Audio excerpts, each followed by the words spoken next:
देख रहे हैं सुदर्शन न्यूज। ब्रेक के बाद एक बार फिर आपका स्वागत है। पीएफआई के बैन होने पर देश भर में खुशी का माहौल है। हर कोई गृह मंत्रालय के इस फैसले को खुले दिल से स्वागत कर रहा है। वहीं इस मुद्दे को 2005 से ही सुदर्शन न्यूज उठाता आ रहा है और इस संगठन को बैन करने की मांग भी करता रहा है। ऐसे में जब आज ये संगठन बैन हुआ है तो लोग सुदर्शन न्यूज का धन्यवाद कर रहे हैं। लोगों ने सुदर्शन न्यूज का धन्यवाद किया है और आपको बता दें, इस मुहिम से लगातार सुदर्शन न्यूज जुड़ा आ रहा है और हमने 17 वर्षों में 100 से ज्यादा एपिसोड किए हैं, आपको बता दें। और 2005 से लगातार सुदर्शन न्यूज के प्रधान संपादक श्री सुरेश चौहान के जी और सुदर्शन न्यूज इसे मुहिम बनाकर लगातार देश के सामने रखता आ रहा है। तो सुदर्शन न्यूज की बड़ी जीत हुई है।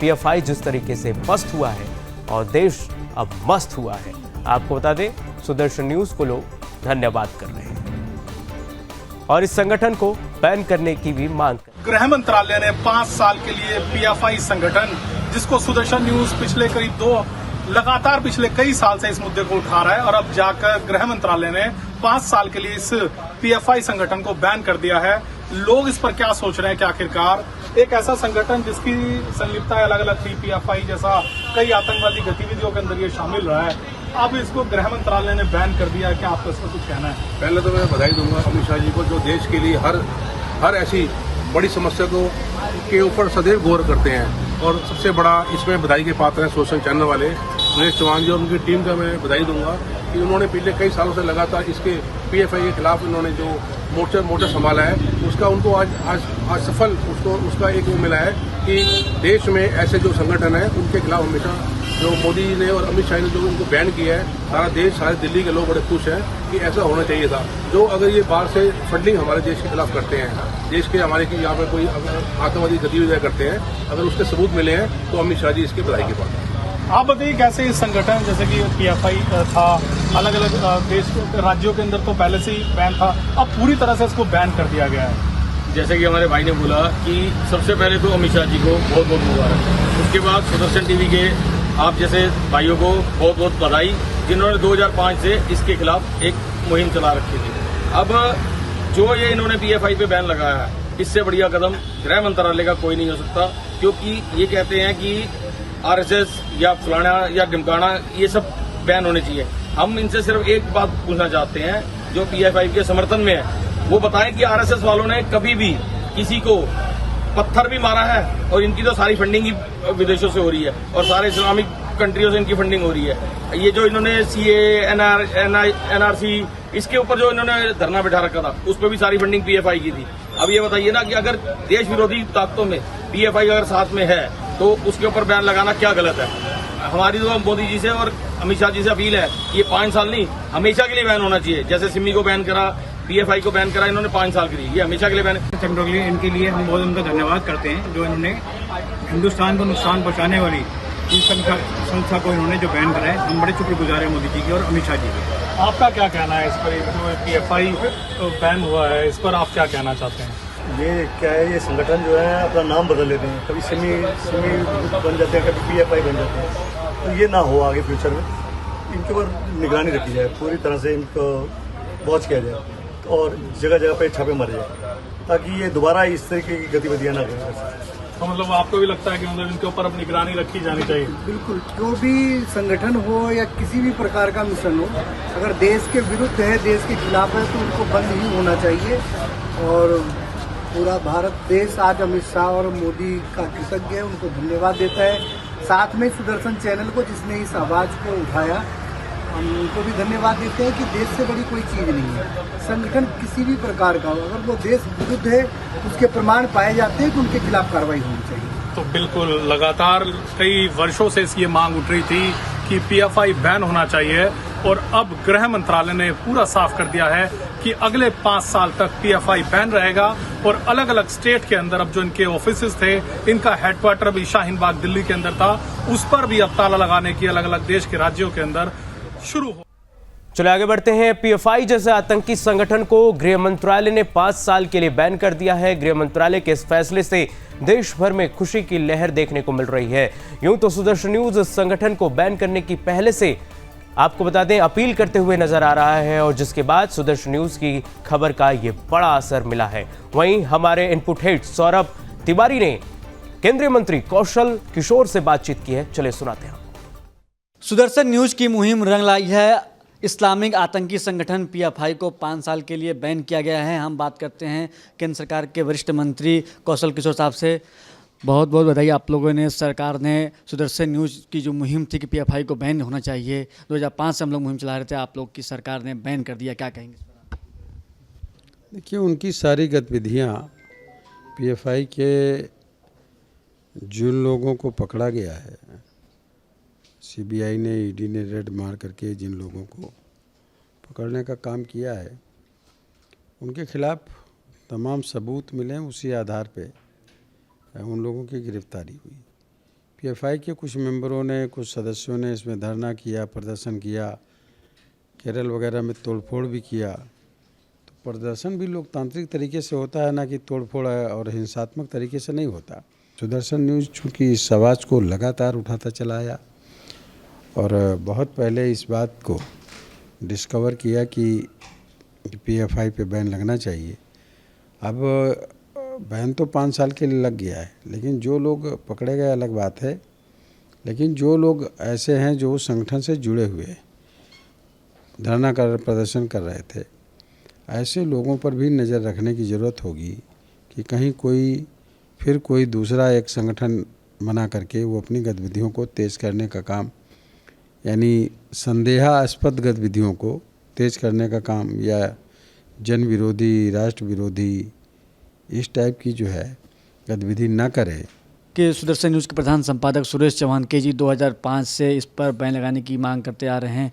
उन्होंने गृह मंत्री को भी धन्यवाद दिया है, प्रधानमंत्री को, और 100 एपिसोड कर चुके हैं और उन्होंने बाकायदा प्रूफ के साथ एपिसोड किया है कि ये पीएफआई पर बैन लगनी चाहिए। इस पर इनकी मुहिम पर क्या कहेंगे आप?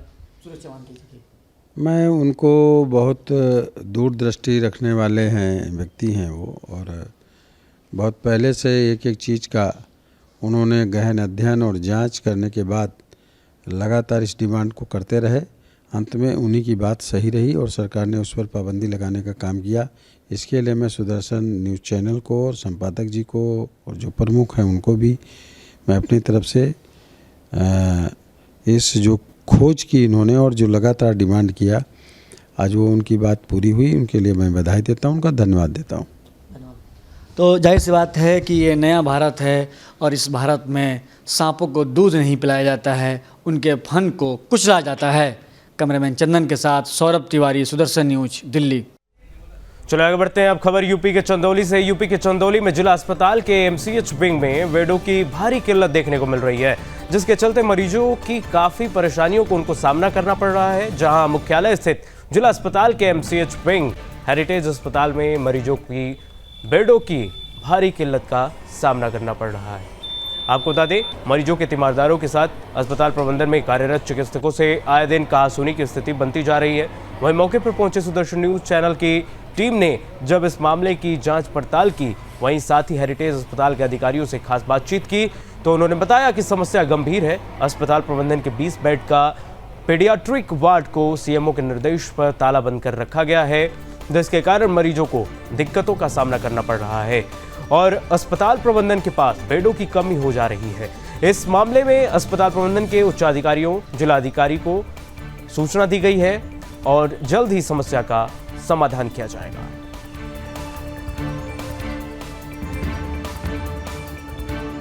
हमारे एमसीएच विंग में कोविड के लिए हम लोगों ने 20 बेड डेडिकेटेड करके रखा हुआ है। विगत कुछ सप्ताह से, कुछ महीनों से हमारा कोविड का संक्रमण काफ़ी नियंत्रित हो गया है और जो भी पेशेंट पॉजिटिव हो रहे हैं वो होम आइसोलेशन में ही रह रहे हैं। किसी पेशेंट को फैसिलिटी में एडमिट कराने की ज़रूरत कभी भी पड़ सकती है, लेकिन कुछ उसमें कीमती उपकरण हैं हमारे जो कोविड पेशेंट्स के लिए हैं। विशेष तौर पे हमारे वेंटिलेटर्स और बाईपैप्स या दवाइयाँ भी हैं। इन सभी उपकरणों को और दवाइयों की सुरक्षा के दृष्टिगत इसमें एक ताला बंद किया हुआ है। चले आगे बढ़ते हैं। यूपी के बदायूं में थाना कोतवाली सिविल लाइन क्षेत्र के बिलसी रोड गांव बहेड़ी स्थित एआरटीओ कार्यालय पर पुलिस प्रशासन ने छापा मारकर कार्रवाई की है, जिसमें सिटी मजिस्ट्रेट सीओ सिटी के नेतृत्व में 2 थानों की पुलिस ने मंगलवार को दोपहर आरटीओ कार्यालय पर छापा मारा और वहीं कार्यालय के बाहर लगभग 14 दलाल पकड़कर गिरफ्तार किए गए। साथ ही करीब 5 कार बरामद की है। आपको बता दें, सबसे बड़ी बात तो ये रही कि ऑफिस के बाहर कारों में चल रहे थे, ऑफिस कार में लैपटॉप, प्रिंटर आदि बरामद हुए हैं।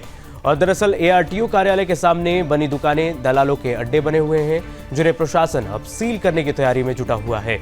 एआरटीओ ऑफिस के आसपास काफी दिनों से दलालों का मजमा लगा रहता था और फोटोस्टेट की दुकान की आड़ में दलालों ने अपने अड्डे बना लिए हैं। बताया जा रहा है कि ड्राइविंग लाइसेंस से लेकर वाहन ट्रांसफर के आवेदन यहीं से होते थे और आवेदकों की मोटी रकम खर्च करके यहीं से सारी सुविधाएं मिल जाती थी, जबकि सीधे तौर पर अपने विभागीय काम कराने वाले लोग महज चक्कर लगाते रहते थे और एआरटीओ ऑफिस के कर्मचारी और दलालों की मिलीभगत चल रही थी।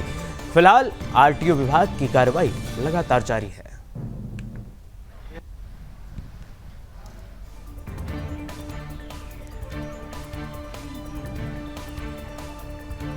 चलिए आगे बढ़ते हैं। यूपी के बरेली में संयुक्त जिला चिकित्सालय में मुख्य चिकित्सा अधिकारी के स्थापना कार्यालय में तैनात बाबू ब्रजराज यादव को रिश्वत लेना, उनका वीडियो वायरल हो गया और भारी पड़ गया। बता दें कि कार्यालय में तैनात बाबू मेडिकल फाइलों के बिल पर पास कराने के नाम पर 35,000 के बिल की फाइल को पास करने के नाम पीड़ित पक्ष से 1800 बतौर रिश्वत ले रहा था, जिसकी घटना वीडियो में कैद हो गई। इस घटना से विभाग में हड़कंप मच गया। वहीं जब इस मामले पर सीएमओ बरेली से बात करने की कोशिश की तो उन्होंने अपने आउटडोर बताकर मामले से हटते हुए नजर आए। वहीं दूसरी ओर जब एडी हेल्थ बरेली मंडल बरेली की दीपक आरो से बात की तो उन्होंने इस मामले को गंभीरता से लेते हुए मामले की जांच कराकर दोषियों के विरुद्ध कड़ी कानूनी कार्रवाई कराने की बात कही है। इस मामले पर संज्ञान लेते हुए एडी हेल्थ ने सीएमओ से नाराजगी जताई है। वहीं कार्रवाई को लेकर निर्देश भी दे दिए हैं। फील्ड में है तो सर उसकी कोई रसीद वगैरह मिलेगी? रसीद? अरे नहीं यार, रसीद की पूछ में। देखिए, अभी आपने एक जो मुझे वीडियो प्रोवाइड करा दिया है जी, उसमें ये है कि बाबू, एक कथित बाबू सीएम ऑफिस के ये कह रहे हैं कि बिल पास करने के पैसे ले रहे हैं। पूरी बाइट तो तभी दी जाती है जब जो है बिल पता लगे किस चीज़ का है, लेकिन जिस जगह पे वो कर रहे हैं वो सरकारी जगह है और सरकारी जगह पे पैसे लेना एक गंभीर अपराध की श्रेणी में आता है। इसकी मैं विस्तृत जांच कराऊंगा जी, उसमें आपका भी सहयोग लूंगा और जो भी दोषी होगा उस पर उचित कार्रवाई। चले आगे बढ़ते हैं। यूपी के मुरादाबाद में छात्राओं ने ब्राइट फ्यूचर एकेडमी पर जीएनएम की फर्जी मार्कशीट देने का बड़ा आरोप लगाया है। साथ ही सुरक्षा और मानकों के बंदोबस्त से महिला शिक्षण संस्थान विपरीत नजर आ रहा है, जिसके चलते हुए एकेडमी के डायरेक्टर डॉक्टर शहनाज पर गंभीर आरोप लगे हैं। इस मामले को लेकर छात्राओं ने अपने परिजनों के साथ बिलारी कोतवाली पहुंचकर शिकायत दी है और शिक्षण संस्थानों को फर्जी बताते हुए उनके पैसे वापस दिलाने और शिक्षण संस्थान को बंद कराने की मांग की है। इस घटना पर पुलिस क्षेत्र अधिकारी बिलारी डॉक्टर गणेश गुप्ता से बात करने पर उन्होंने मामले को गंभीरता से लेते हुए तहरीर के आधार पर जांच कर उचित कार्रवाई करने की बात कही है। कोतवाली क्षेत्र बिलारी की लगभग 8 छात्राओं ने कोतवाली में सूचना देकर कहा कि एक फ्रेंचाइजी संचालिका ने उन्हें जेएनएम का कोर्स कराने के नाम पर काफी पैसे ऐंठ लिए हैं और मार्कशीट भी फर्जी थमा दी है। अन्य संस्थानों में मार्कशीट को रद्दी बताया जा रहा है। वहीं मौके पर छात्राओं ने एकेडमी पर कड़ी कार्रवाई की मांग की है, जिसको लेकर पुलिस ने जांच शुरू कर दी है।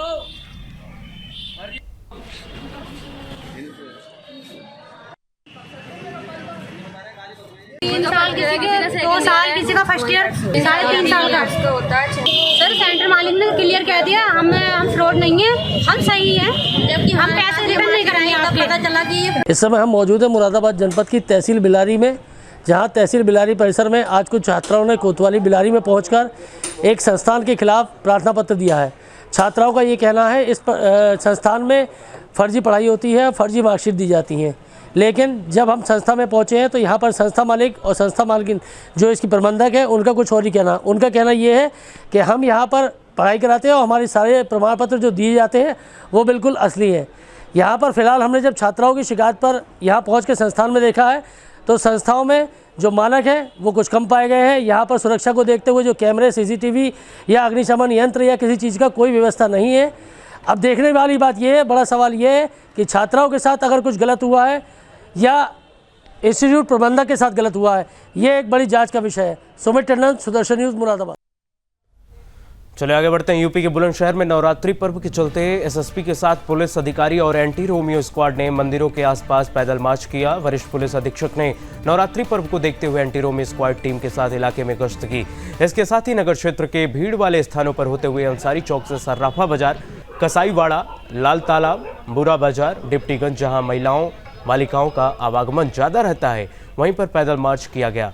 साथ ही आमजन से अनुरोध किया गया कि नवरात्रि के पावन पर्व को आपसी सद्भाव, सौहार्द और शांतिपूर्ण तरीके से मनाया जाए तथा शांति और कानून व्यवस्था बनाए रखने में पुलिस प्रशासन का सहयोग करें। वहीं पैदल मार्च के दौरान वरिष्ठ पुलिस अधीक्षक द्वारा बच्चों को चॉकलेट, बिस्कुट, फ्रूटी आदि वितरित की।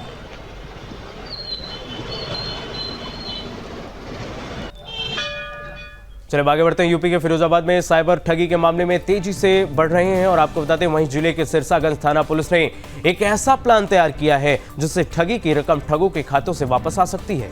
बता दें कि ऑटोमोबाइल एजेंसी के मैनेजर में आपको बता दें कि खाते से उड़ाए लगभग 50,000 रुपए को पुलिस ने वापस करा दिया है और इससे पहले भी कई मामलों में पुलिस को बड़ी सफलता मिली है। जनपद फिरोजाबाद के नगर सिरसागंज के एक व्यक्ति ने बताया कि विगत 16 सितंबर को उनके ऑटोमोबाइल एजेंसी के मैनेजर के साथ साइबर क्राइम हुआ था। वहीं ठग ने अपने आप को बिजली विभाग का कर्मचारी बताते हुए बिल बकाया होने की बात कही। इतना ही नहीं, अपनी बातों में फंसाकर फोन में एक ऐप भी डाउनलोड करा दिया जिससे उनका फोन क्लोन हो गया। उसके बाद ठग ने HDFC के बैंक अकाउंट और SBI के बैंक खाते से लगभग 50,000 रुपयों को पार करा दिया, जिसकी शिकायत पुलिस थाने में की गई। वहीं पुलिस ने मामले में एक्शन लेते हुए कार्रवाई को अंजाम दिया और साइबर ठगों के पास से रुपयों को वापस ला दिया। साइबर अपराध को रोकने के लिए पुलिस प्रशासन लगातार सख्त कार्रवाई कर रहा है। फिलहाल पुलिस आगे की कार्रवाई में जुट गई है।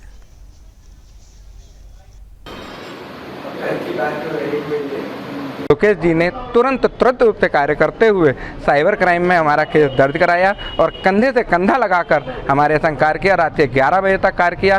कभी कभी बीच के दिनों में तो रात के 1-1 बजे तक उन्होंने हमें फ़ोन करके हमें वार्न करते हुए बताया ऐसे कॉल आएगा, ये आएगा, वो आएगा, और उसी का परिणाम है कि कल हमें हमारे 48,410 प्राप्त हो गए, जो हमारे लिए बहुत ही खुशी की बात है।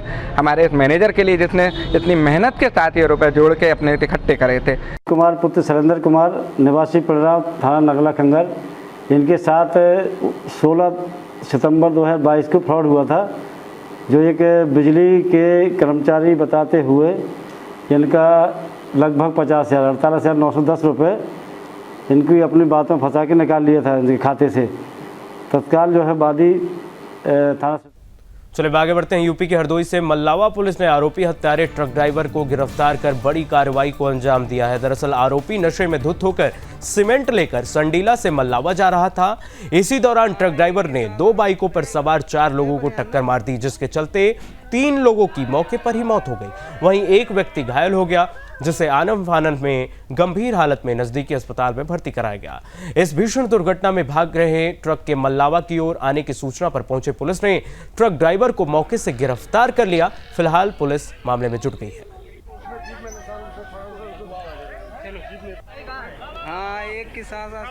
चलिए अब आगे बढ़ते हैं। यूपी के हरदोई में डबल मर्डर की घटना सामने आई है, जहां रिटायर्ड होमगार्ड के घर में छत विचर शव मिलने से इलाके में सनसनी फैल गई है। दरअसल घटना हरदोई के भगौली थाने क्षेत्र में ग्राम काईमुई की बताई जा रही है। आपको बता दें, काईमऊ की घटना ये बताई जा रही है। घटना की सूचना मिलने पर मौके पर पहुंचे एसपी राजेश द्विवेदी ने बताया कि वृद्ध दंपत्ति की हत्या की गई। अभी किसी पर आरोप नहीं लगाया गया है, सभी पहलुओं पर जांच की जा रही है।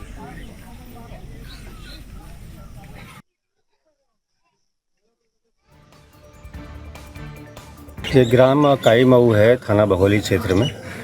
इसमें प्रातः सूचना मिली है कि एक वृद्ध व्यक्ति लगभग 60 वर्ष के हैं, उनकी पत्नी, दोनों की हत्या हुई है। मौके पर देखने से पाया गया कि गले पर किसी धारदार हथियार से वार किया गया है। इनके पुत्र भी मौके पर हैं, किसी पर शंका कोई जाहिर नहीं की गई है। इसमें पड़ताल की जा रही है कि किस कारण हत्या की गई है। और चलिए आगे बढ़ते हैं। यूपी के मथुरा में एटीएम के अंदर पैसे निकालते समय भ्रमित कर धोखाधड़ी से कार्ड बदलकर पैसे निकालने वाले अंतर्राज्यीय गिरोह के 4 सदस्यों को पुलिस ने गिरफ्तार कर लिया है। जहां अलग अलग स्थानों पर जनता को एटीएम के अंदर पैसे निकालते समय भ्रमित कर धोखाधड़ी से कार्ड बदलकर पैसे निकाले जा रहे थे, वहीं अंतर्राज्यीय गिरोह के आरोपी 4 सदस्यों को थाना हाईवे पुलिस और स्वाट टीम के द्वारा गिरफ्तार कर लिया गया है, जिनके कब्जे से अलग अलग बैंकों के 41 एटीएम कार्ड भी बरामद किए गए हैं। वहीं चोरों अभियुक्तों को पुलिस के द्वारा बीती रात हाईवे स्थित टेकमैन सिटी गेट के एटीएम से गिरफ्तार किया गया, जहां लोगों की मदद करने के बहाने उनका एटीएम पिन नंबर जानकारी लेकर आरोपी कार्ड बदल लेते थे और उसके बाद बदले हुए कार्ड की जानकारी से उनके रुपए निकाल लेते थे। फिलहाल पुलिस मामले की आगे की जांच की कार्रवाई कर रही है।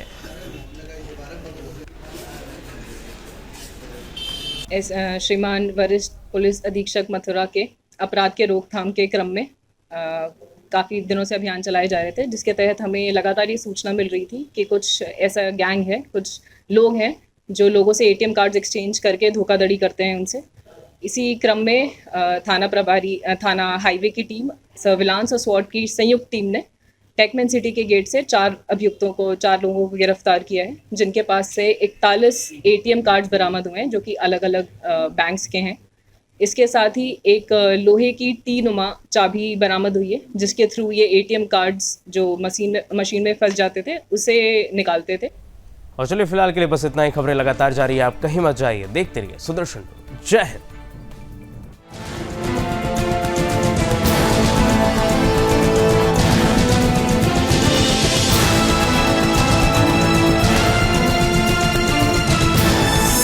आप देख रहे हैं सुदर्शन न्यूज।